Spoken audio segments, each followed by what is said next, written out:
নমস্কার বন্ধুরা, village food blog চ্যানেলের পক্ষ থেকে সবাইকে সুস্বাগত। কেমন আছেন আপনারা? আমি আজকে বানাতে চলেছি কিন্তু শিবরাত্রি উপলক্ষে একটা রেসিপি। শিবরাত্রিতে আমরা অনেকেই উপোস করে থাকি, নানা রকম কিছু ফল শরবত খেয়ে থাকি। সেই রকম একটা রেসিপি আপনাদের সঙ্গে আমি শেয়ার করব। চলুন সাবুর শরবত বানিয়ে দেখায়। সাবুর শরবত বানাতে আমাদের লাগছে লিকুইড দুধ, লাগছে কিছু ফল, আপেল নিয়েছি, আঙুর আর কলা, আর এখানে নিয়েছি গুঁড়ো দুধ, আর নিয়েছি নানান রকম পছন্দ মতো ড্রাই ফ্রুটস, নিয়েছি সাবু। চলুন তাহলে রেসিপিটি শুরু করা যাক। কড়াইটা গরম হয়ে গেলে কিন্তু আমি এর মধ্যে দিয়ে দেব দুধ। আমি এখানে 4 কাপ পরিমাণে দুধ নিয়েছি।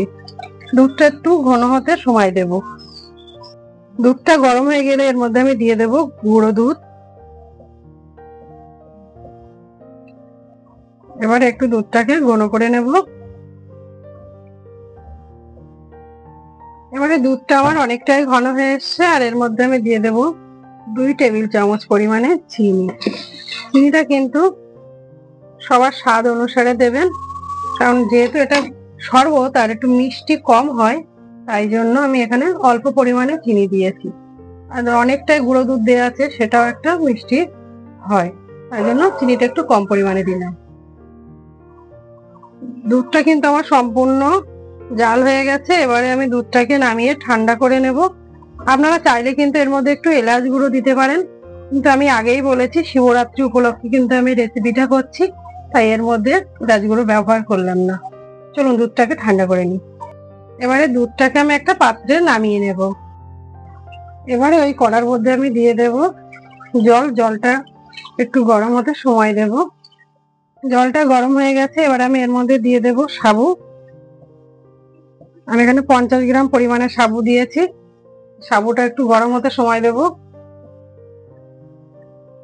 এখন সাবুটা কিন্তু ফুটে উঠেছে আর খুব সুন্দর কিন্তু নরম হয়ে গেছে। এখন সাবুগুলো কিন্তু খুব সুন্দর সেদ্ধ হয়ে গেছে।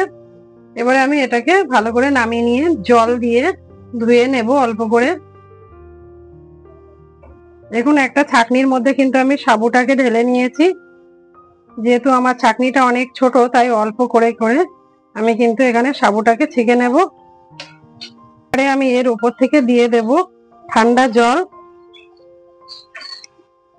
ঠান্ডা জলটাকে দিয়ে চামচ দিয়ে এইভাবে ধুয়ে নেব অল্প করে, নাড়াচাড়া করে। সাবুটাকে ভালো করে ধুয়ে নিয়েছি। এবারে আমি এই দুধের মধ্যে দিয়ে দেব সাবুগুলো। প্রত্যেকটা সাবু এইভাবে নিয়ে দুধের মধ্যে কিন্তু মিশিয়ে নিতে হবে। সাবু এবং দুধ দুটোই কিন্তু রেডি হয়ে গেছে। এবার সাজিয়ে নেওয়ার পালা। চলুন তাহলে সাজিয়ে নিই। প্রথমে দুধের মধ্যে দিয়ে দেব সাবুটাকে, যেটা আমি এক্ষুনি সেদ্ধ করে নিয়েছি। সাবুটাকে দিয়ে ভালো করে নাড়াচাড়া করে নেব।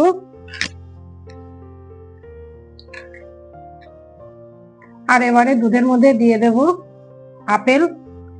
আমি এখানে একটা গোটা আপেল নিয়েছিলাম, সেটা ছোট ছোট টুকরো করে নিয়েছি। দিয়ে দেব আঙুর, আর উপর থেকে দিয়ে দেব কলা। চাইলে কিন্তু আপনারা আরো অন্যান্য ফল দিতে পারেন। আর এবারে উপর থেকে দিয়ে দেব কিছু পছন্দসই ড্রাই ফ্রুটস। আমি এখানে কাজু, কিশমিশ, আমন্ড আর পেস্তা নিয়েছি, তো সেটাকে দিয়ে দেব পরপর।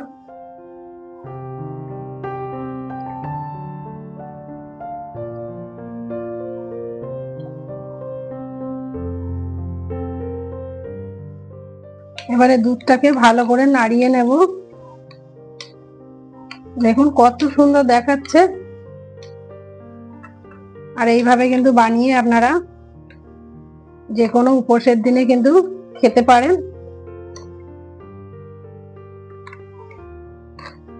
ভালো করে মিশিয়ে নিয়েছি।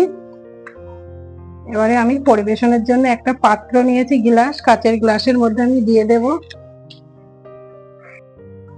আজকের ভিডিওটি কেমন হয়েছে অবশ্যই কিন্তু কমেন্টে জানাবেন, আর ভালো লাগলে লাইক করবেন।